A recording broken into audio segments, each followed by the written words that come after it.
तो 24 एग्ज़ाम 1 में आपका स्वागत है। दोस्तों, रेलवे के पूछे गए प्रीवियस ईयर के साइंस को लेकर आया हूँ मैं, जिसे हम डिटेल से जानेंगे और इसकी पीडीएफ हमारे टेलीग्राम पर मिल जाएगी। टेलीग्राम लिंक मैं डिस्क्रिप्शन में दे दूँगा।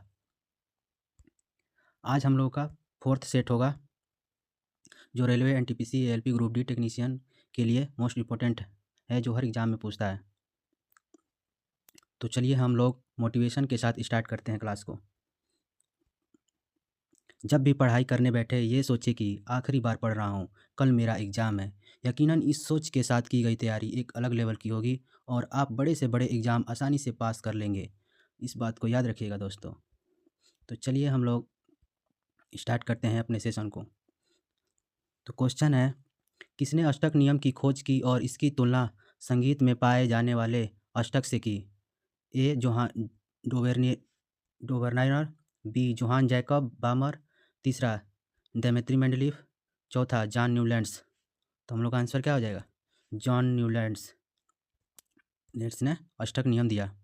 ठीक, अब इससे कुछ तथ्यों के बारे में जान लेते हैं।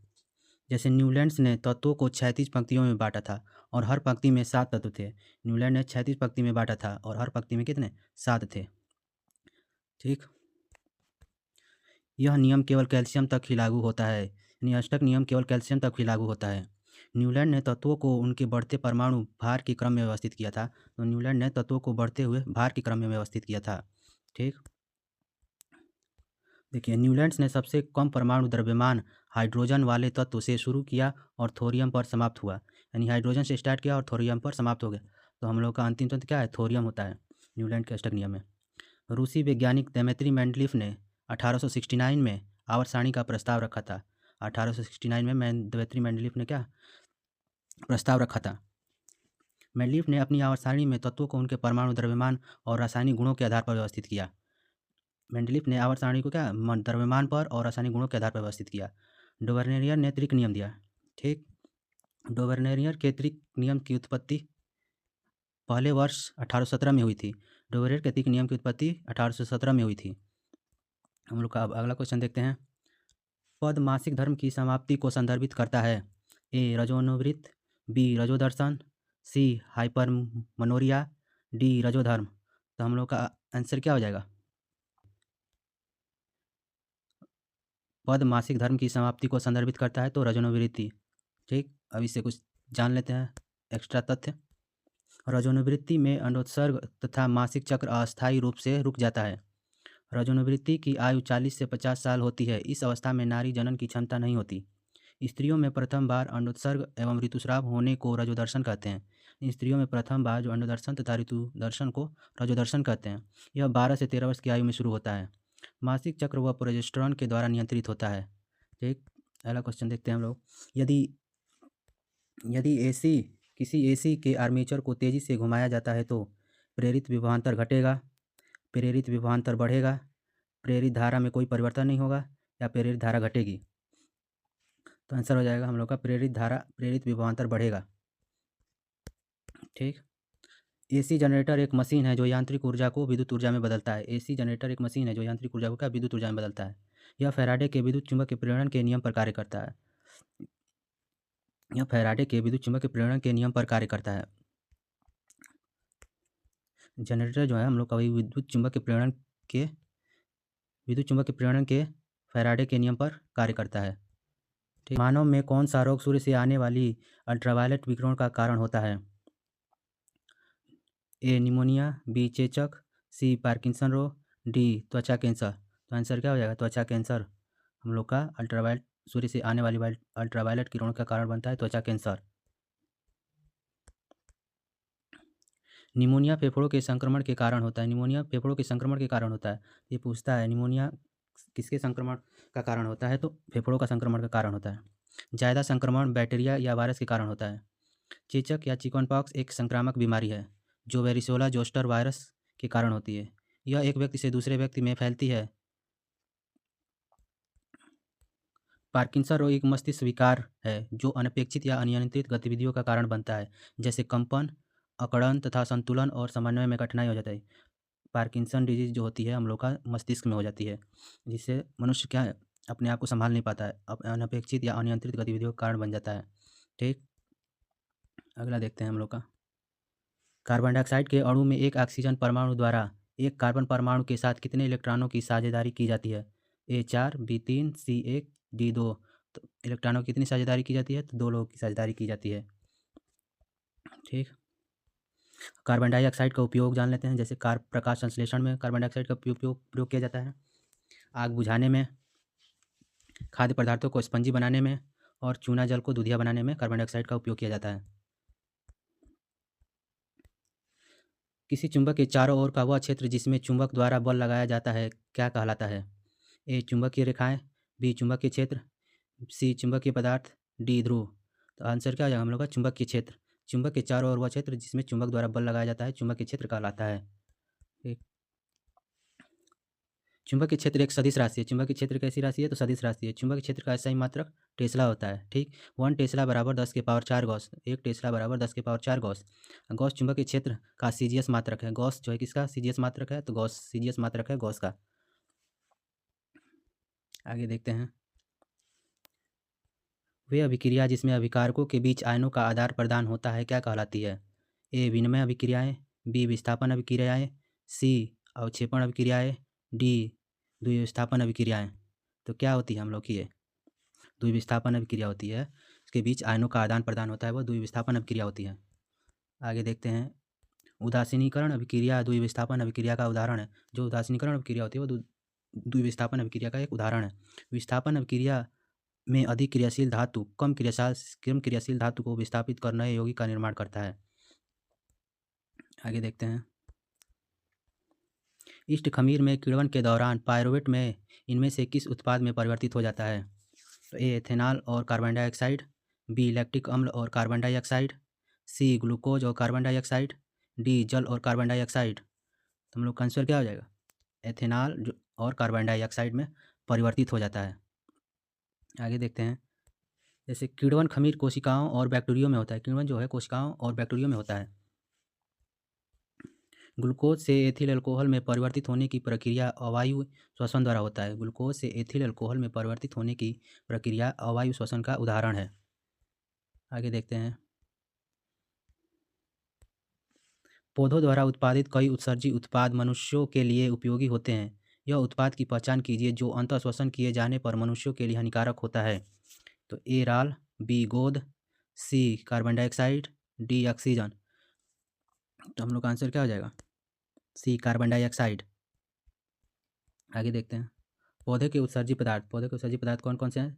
जैसे कार्बन डाइऑक्साइड, ऑक्सीजन, नाइट्रोजन युक्त यौगिक, कार्बनिक यौगिक, विषाक्त पदार्थ और गोंद, ये उत्सर्जी पदार्थ होते हैं पौधों के। पौधों के उत्सर्जी पदार्थ में टेनिन और रेनिन भी आता है। रेजिन भी उत्सर्जी पदार्थ है पौधों के। निम्न में से कौन सी धातुएं वैद्युत अपघटन द्वारा प्राप्त की जा सकती है? ए Mg एल्यूमिनियम और copper, B sodium magnesium aluminium, C aurum gold Ag silver और Mg मैग्नीशियम, यानी सोडियम जिंक और Au आरम गोल्ड। तो आंसर क्या हो जाएगा हम लोग का? बी Na Mg और Al सोडियम मैग्नीशियम और एल्यूमिनियम धातुओं वैद्युत अपघटन द्वारा प्राप्त की जा सकती है। तो वैद्युत अपघटन द्वारा प्राप्त की जाती है सोडियम मैग्नीशियम और एल्यूमिनियम। अब कैसे प्राप्त की जाती है बताते हैं। जैसे धातु की क्रियाशीलता श्रेणी और धातुओं के अयस्कों से निष्कासित करने की विधि।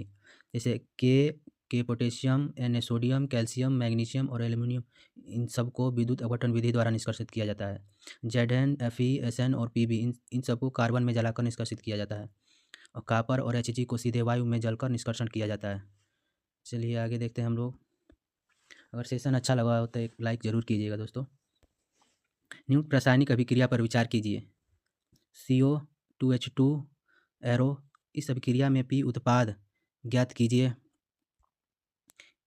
ऑप्शन हो जाएगा हम लोग का ए COOH plus H2, CHO plus H2, सी हो जाएगा CHO प्लस 2H2 और डी CH3OH। तो हम लोग का क्या बनेगा? ये CH3OH बनेगा। CO प्लस 2H2 एरो का उत्पाद CH3OH बनेगा। जैसे मेथेनॉल को मिथाइल अल्कोहल या वुड स्पिरिट भी कहा जाता है। तो एथेनॉल का सूत्र C2H5OH है।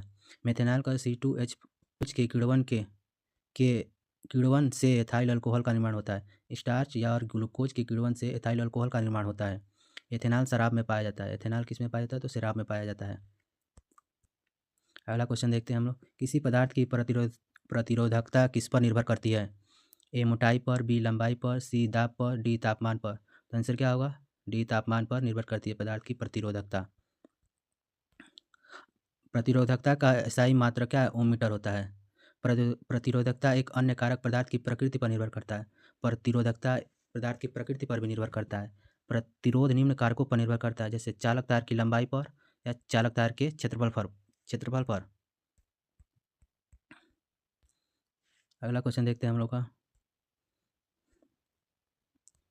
आनुवंशिकता को प्रभावित करने वाले कारकों के संबंध में मेंडल ने निम्नलिखित में से कौन सी महत्वपूर्ण खोज की? ए स्वनिषेचन केवल पैतृक विशेषताएं दर्शाता है। बी एक पीढ़ी की सभी संतानें केवल माता पिता में से एक की तरह ही दिखती है। हार्मोन्स उत्पादन के कारण विशेषताएं प्रकट होता है। यौन प्रजनन करने वाले जीवों में कारकों का युग्म उनके अभिलक्षणों को व्यक्त करता है। तो आंसर क्या हो जाएगा हम लोग का? डी।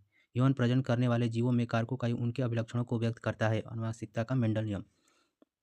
आनुवंशिकता का प्रभाविता नियम है हम लोग का ये। आनुवंशिकता का प्रभाविता नियम यौन प्रजनन वाले जीवों में कारकों के युग्म उनके अभिलक्षणों को व्यक्त करता है। अब इससे जान लेते हैं मेंडल ने वंशानुक्रम के नियम से हमें 3 महत्वपूर्ण नियम मिलते हैं, जैसे प्रभुत्व का नियम और पृथक्करण का नियम और स्वतंत्र वर्गीकरण का नियम। ये मेंडल ने 3 नियम दिए हैं। अगला क्वेश्चन देखते हैं। टूथपेस्ट प्रकृति में सामान्यतः होता है। ए अम्लीय, बी उदासीन, सी क्षारीय, डी हानिकारक। तो टूथपेस्ट में क्षारीय होता है। हम लोग का टूथपेस्ट में क्षारीय होता है। जैसे देखते हैं कैल्शियम कार्बोनेट CaCO3 एक ऐसा पदार्थ है जिसका उपयोग विभिन्न प्रयोजनों के लिए व्यापक रूप से किया जाता है। उदाहरण के लिए न केवल कागज, प्लास्टिक, रबड़, पेंट, स्याही, बल्कि फार्मास्यूटिक्स, सौंदर्य प्रसाधन, निर्माण सामग्री में, डामर में, खाद्य पदार्थों में पोषण पूरक के रूप में भी किया जाता है कैल्शियम कार्बोनेट का प्रयोग। जीवाश्म ईंधन कोयला पेट्रोलियम किस संसाधन है? ए अक्षय असाम्य, बी समाप्य और नवीकरणीय, सी नवीकरणीय, डी समाप्य और गैर नवीकरणीय। तो आंसर क्या हो जाएगा हम लोग का? डी समाप्य और गैर नवीकरणीय। जीवाश्म ईंधन कोयला और पेट्रोलियम क्या है? सामान्य और गैर नवीकरणीय। इसे दोबारा प्राप्त नहीं किया जा सकता है गैर नवीकरणीय में। ठीक, देखते हैं हम लोग। अब जैव संसाधन, इन संसाधनों की प्राप्ति जीव मंडल से होती है और इनमें जीव व्याप्त होता है। उदाहरण मनुष्य, वनस्पति जगत, मत्स्य जीवन, पशुधन आदि। अजैव संसाधन वे संसाधन जो निर्जीव वस्तुओं से बने होते हैं। अजैव में निर्जीव वस्तु, जैव में जीवित वस्तुएं आती हैं। यह 2 प्रकार के होते हैं, जैसे समाप्य और असमाप्य। उदाहरण चट्टानें और धातुएं। ठीक, देखते हैं हम लोग अगला।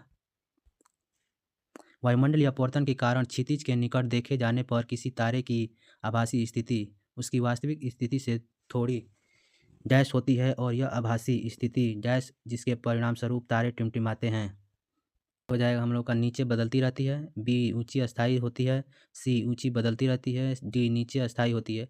तो ऊंची बदलती रहती है। तो जैसे अपवर्तन के उदाहरण जान लेते हैं। जैसे झील का कम गहरा दिखना, जल में बड़ी मछली का ऊपर उठा दिखना, जल में तिरछी रखी की छड़ी मुड़ा दिखना, सब अपवर्तन का उदाहरण है। आकाशीय पिंडों का बड़ा दिखना अपवर्तन का उदाहरण है। लेंस से प्रकाश का अपवर्तन का उदाहरण है। अगला देखते हैं हम लोग। फ्यूज तार से संबंधित निम्न कथनों पर विचार कीजिए। यह उपकरण के साथ श्रेणी क्रम में संयोजित होता है। दूसरा, यह निम्न गलनांक वाले पदार्थों से बना होता है। ए ऑप्शन केवल 1, बी 1 और 2 दोनों, सी केवल 2, डी न तो 1 न 2 2। तो आंसर क्या हो जाएगा हम लोग का? बी 1 और 2 दोनों हो जाएगा। उपकरण के साथ श्रेणी क्रम में संयोजित किया जाता है फ्यूज तार को, और निम्न गलनांक वाले से पदार्थ से बना होता है फ्यूज तार। ठीक, फ्यूज तार का गलनांक और प्रतिरोध क्या कम होता है? फ्यूज तार का गलनांक और प्रतिरोध कम होता है। फ्यूज तार को जानबूझकर पतला बनाया जाता है। फ्यूज तार को जानबूझकर पतला बनाया जाता है ताकि वो टूट जाए और ज़्यादा लोड पड़े तो करंट की। फ्यूज तार विद्युत तार के साथ श्रेणी क्रम में लगाया जाता है। फ्यूज तार को श्रेणी क्रम में लगाया जाता है। फ्यूज तार जब ज़्यादा वोल्टेज आता है तो पिघल जाता है और करंट फ्लो डिवाइस तक जाने से रोक देता है। जैसे अब आगे अगला क्वेश्चन देखते हैं। निम्न में से किस अणु में 3 कार्बन परमाणु होते हैं? कार्बन डाइऑक्साइड, बी एथेनॉल, सी पायरुविक अम्ल, डी ग्लूकोज। तो आंसर क्या आ जाएगा हम लोग का? पायरुविक अम्ल में हम लोग का 3 कार्बन परमाणु होते हैं। जैसे ग्लूकोज से इथेनॉल बनाने का रासायनिक समीकरण C6H12O6 एरो किण्वन हो जाएगा। किण्वन के माध्यम से इथेनॉल प्लस कार्बन डाइऑक्साइड निकलती है। ऐसे ही साइंस के इंपॉर्टेंट क्वेश्चन पाने के लिए चैनल को सब्सक्राइब करना ना भूलें। थैंक यू दोस्तों, मिलेंगे नेक्स्ट वीडियो में।